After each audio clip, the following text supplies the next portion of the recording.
4 नौका विहार सुमित्रा नंदन पंत का है। इसमें 4 पैराग्राफ आप पढ़ चुके हैं। 3 पैराग्राफ, चौथा पैराग्राफ देखिए यहाँ से। जब पहुंची चपला बीच धार, छिप गया चांदनी का कगार, 2 बाहों से दूरस्थ तीर, धारा का कृश कोमल शरीर, आलिंगन करने को अधीर, अति दूर क्षितिज पर बिटप माल, लगती भ्रू रेखा सी अराल, अपलक नभ नील नयन विशाल, माँ के उर पर शिशुता समीप, सोया धारा में एक द्वीप, उर्मिल प्रवाह को कर प्रतीप, वह कौन विहग क्या विकल शोक, उड़ता हरने निज विरह शोक, छाया की कोकी को विलोप। जब पहुंची, चपला माने होता है नौका, कगार किनारा, तीर किनारा, तीर माने भी किनारा होता है, चपला माने बिजली और चपला माने नौका, कृष क्षीण काय या दुबला पतला, बिटप माल वृक्षों की पंक्तियां, भ्रू रेखा भौं, अराल टेढ़ी, उर्मिल, उर्मिल माने होता है लहरों से युक्त, कोक चकवा। इस प्रसंग में चांदनी रात में गंगा और उसके समीपस्थ प्राकृतिक सुषमा का मनमोहन चित्रण हुआ है। कवि पंत जी कहते हैं कि जब पहुंची चपला बीच धार, चपला माने होता है नौका, बीच धारा में, गंगा की बीच धारा में पहुंची। जब हमारी नौका गंगा की बीच धारा में पहुंची, छिप गया चांदनी का कगार, तो हमारी दृष्टि से चंद्रमा की चांदनी में चमकता हुआ रेतीला कगार ओझल हो गया। छिप गया मतलब होता है ओझल हो गया। कगार माने होता है रेतीला, गंगा जी का कगार। 2 बाहों से दूरस्थ तीर, उस समय दूर दूर तक स्थित गंगा के दोनों तट फैली हुई 2 बाहों के समान प्रतीत हो रहे थे। दूरस्थ माने दूर से, तीर धारा, गंगा की बीच की धारा में जब हम पहुंचे तो हमारी दृष्टि में चंद्रमा की चांदनी में चमकता हुआ रेतीला कगार जो है वो ओझीला हो गया, अर्थात दिखाई नहीं पड़ने लगा। उस समय दूर दूर तक स्थित गंगा के दोनों तट फैली हुई 2 बाहों के समान प्रतीत हो रहे थे। कृष्ण कोमल शरीर, और वह गंगा की धारा के क्षीण काय कोमल नारी शरीर से आलिंगनबद्ध होने के लिए अधीर हो रहे थे। आलिंगन करने को अधीर, अधीर माने होता व्याकुल हो रहे थे। ऐसा मालूम पड़ा था क्योंकि जो दोनों तट हैं वो गंगा की धारा के क्षीण काय, क्षीण माने पतली और कोमल नारी शरीर से आलिंगनबद्ध होने के लिए अधीर हो रहे थे। अति दूर क्षितिज पर बिटप माल, बहुत दूर, अति दूर मतलब बहुत दूर, क्षितिज, क्षितिज मतलब जहाँ पर पृथ्वी और आकाश आपस में मिले हुए दिखाई देते हैं उसे क्षितिज बोलते हैं। क्षितिज पर बिटप माल वृक्षों की वह पंक्तियां, लगती भ्रू रेखा सी अराल, जो धरती, भ्रू माने होता धरती की छटा को अपलक निहारते हुए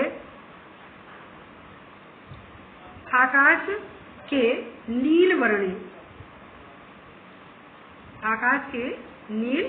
वर्णी अपलक नव नील नयन विशाल, नील वर्णी और विशाल नयन की तिरछी भौं के समान दिखाई दे रहे थे। माँ के उर पर शिशु का समीप और गंगा की धारा के पास में ही एक छोटा सा द्वीप था। सोया धारा में एक द्वीप, अच्छा गंगा की धारा के पास ही एक छोटा सा द्वीप था जो उर्मिल प्रवाह को कर प्रतीक, जो लहरों के प्रवाह को रोककर उलट देता था। वहाँ छोटा सा शांत द्वीप ऐसा प्रतीत हो रहा था जैसे कोई छोटा सा शिशु अपनी माँ की छाती से चिपक कर सोया हुआ हो। वह कौन विहग क्या विकल कोक, उड़ता हरने निज विरह शोक, गंगा के ऊपर उड़ता हुआ कोक पक्षी, कोक मतलब होता है चकवा, चकवा पक्षी, क्या वह कोई अपनी चकवी से बिछड़ा हुआ व्याकुल चकवा है? वह कौन विहग, वह कौन सा पक्षी है? क्या विकल कोक, क्या व्याकुल होकर, अर्थात रात्रि में अपनी चकवी से बिछुड़ करके व्याकुल होकर के अपनी चकवी को ढूंढ रहा है। उड़ता हरने निज विरह शोक, अपने व्याकुलता को मिटाने के लिए अर्थात अपनी चकवी से बिछड़ा हुआ व्याकुल चकवा तो नहीं है, जो गंगा के जल में छाया की कोकी को भी, जो गंगा की जल में पड़े हुए अपने प्रतिबिंब को ही चकवी समझ रहा है और अपनी विरह वेदना को मिटाने तथा उससे मिलने हेतु उड़ा जा रहा है। इसका पूरा अर्थ देखिए। कवि पंत जी कहते हैं कि जब हमारी गंगा नौका के बीच धारा में पहुंची तो हमारी दृष्टि से चंद्रमा की चांदनी से चमकता हुआ रेतीला कगार ओझल हो गया। उस समय दूर दूर स्थित गंगा के दोनों तट फैली हुई दो बाहों के समान प्रतीत हो रहे थे और वह गंगा की धारा के क्षीणकाय कोमल नारी शरीर से आलिंगनबद्ध होने के लिए अधीर हो रहे थे। बहुत दूर क्षितिज पर वृक्षों की वह पंक्ति थी जो धरती की छटा को अपलक निहारते हुए आकाश के नील वर्णी और विशाल नयन की तिरछी भौं के समान दिखाई दे रहे थे। गंगा की धारा के पास में ही एक छोटा सा द्वीप था जो लहरों के प्रवाह को रोककर उलट देता था। वह छोटा सा शांत द्वीप ऐसा प्रतीत हो रहा था जैसे कोई छोटा सा शिशु अपनी माँ की छाती से चिपककर सोया हुआ हो। गंगा के ऊपर उड़ता हुआ वह पक्षी कौन है?